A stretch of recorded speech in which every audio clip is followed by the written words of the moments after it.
All right, welcome. Welcome. My name is Elena Brower.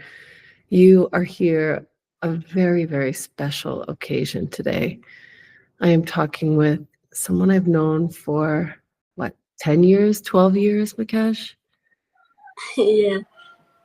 Since she was a little girl. This is a very special new feature for the Girls on Fire Substack that I am recording with Mukesh to walk you into our history together, our friendship, mentorship.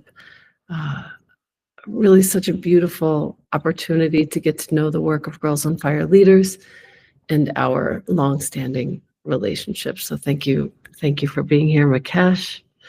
So Thank happy you you're for here. having me. Gosh, you look beautiful. Um, Thank like I said, I've known Mukesh since she was a very little girl, so to see her all beautiful like this is quite special and breathtaking. Talk to me a little bit about you when you first encountered Eileen, the founder, and Girls on Fire leaders. Tell me where you were, what was happening in your life.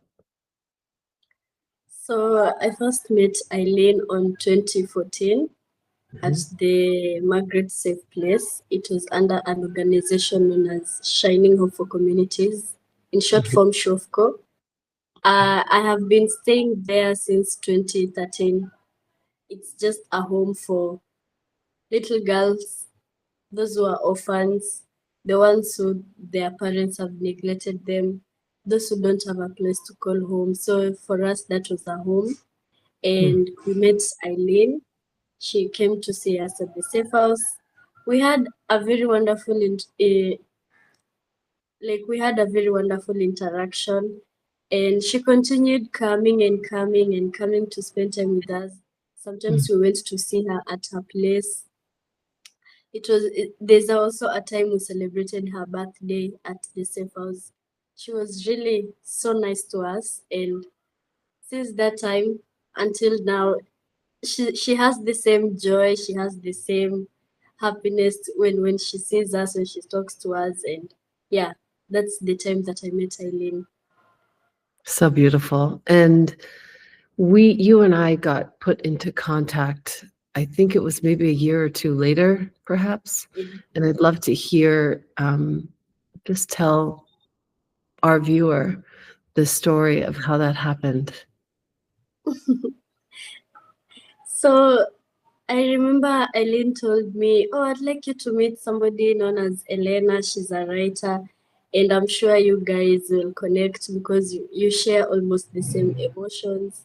You're almost like the same kind of people." So Totally. I was really excited to get to see you, to get to know you, to just talk to you. It was awesome, and I'm just happy you're in my life because you listen to me much more.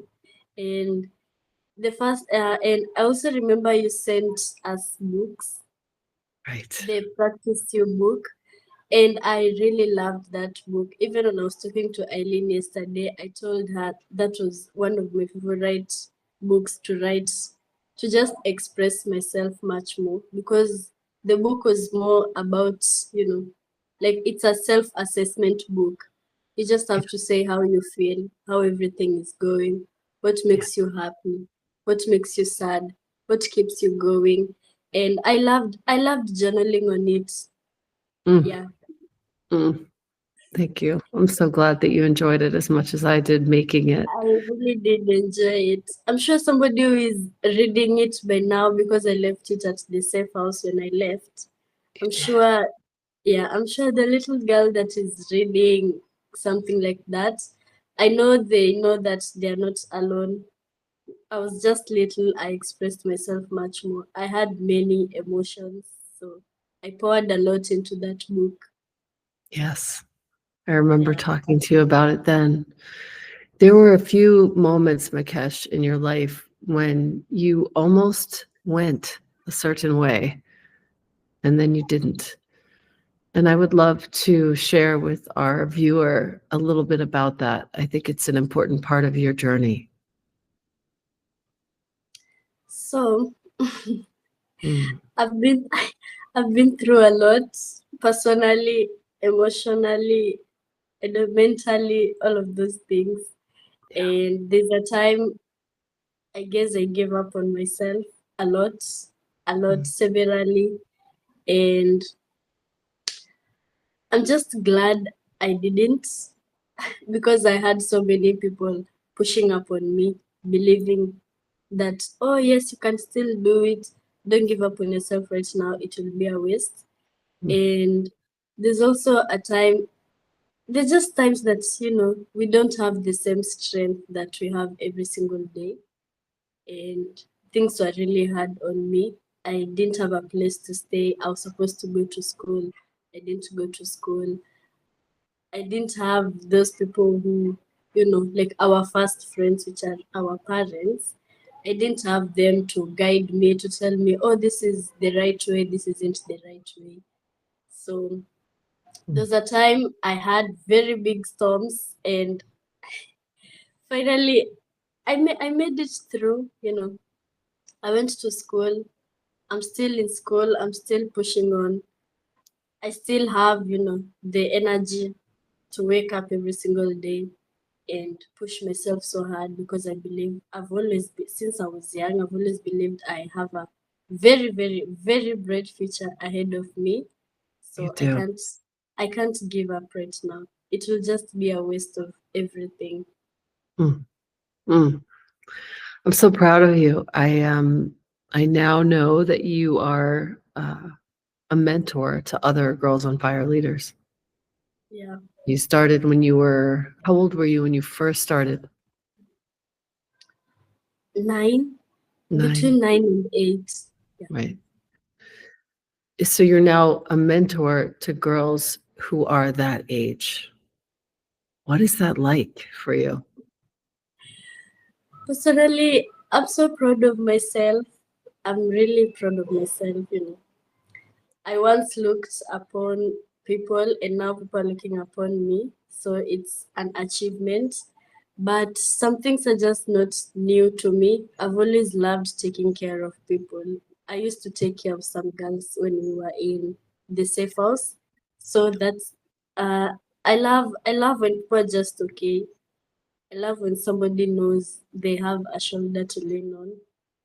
I love when somebody knows she's listened to. I've always loved making people just feel they deserve the world. Yes. So I'm so happy I have little girls who are looking upon me. They know that they have a big sister. They know that they have somebody to talk to.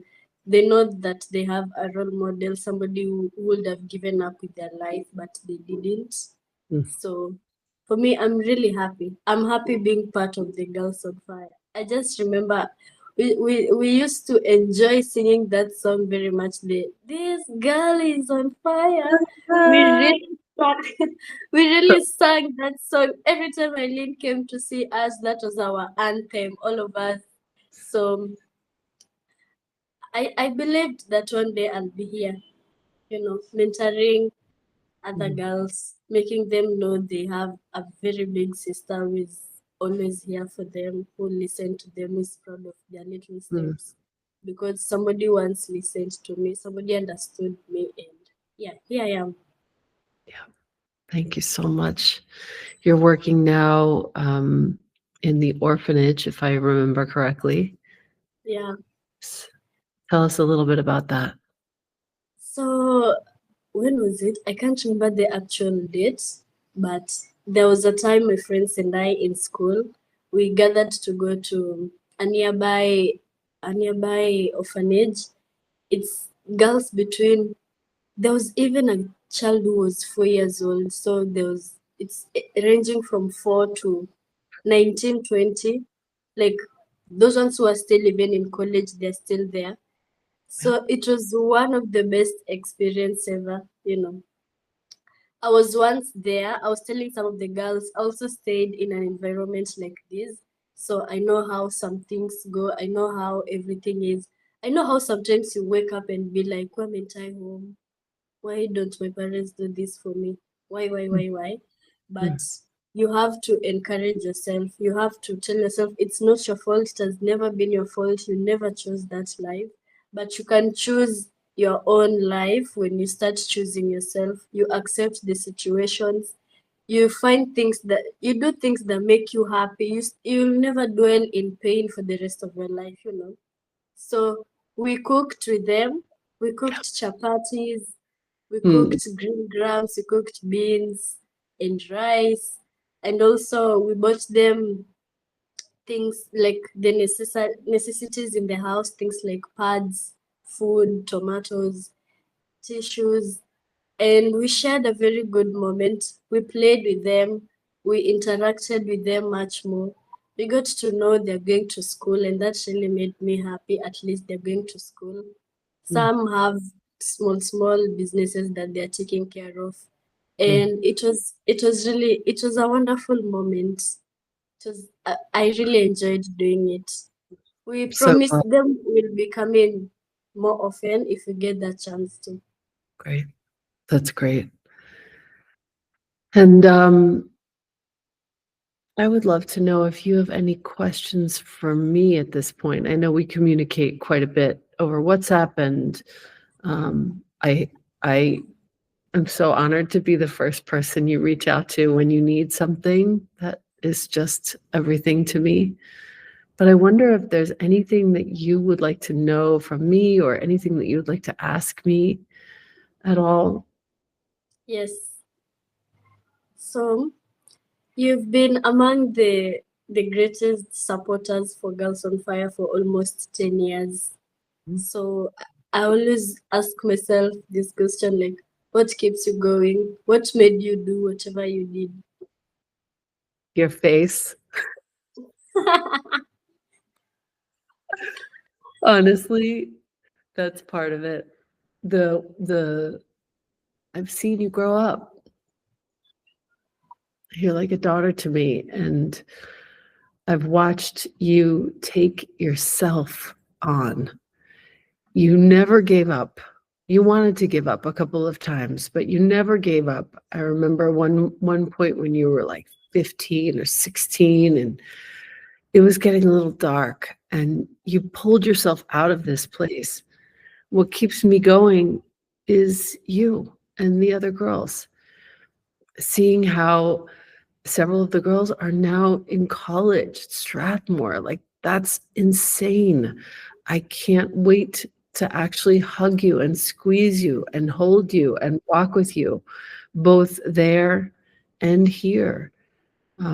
I can see already the future for you, and I've never wavered, because the solidity of what Eileen has created and founded, the joy that I derive from taking care of you. And even when you say, oh my God, there's a third test that I have to take and I don't have the funds in my wallet, can you please send Wave? And I love that.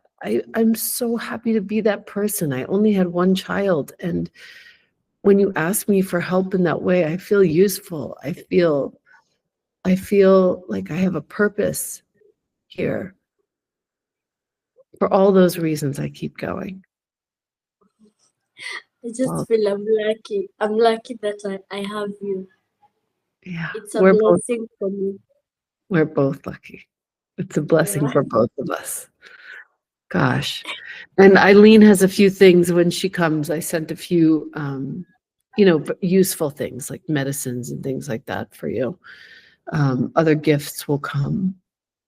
Anything else that we should touch on before we go?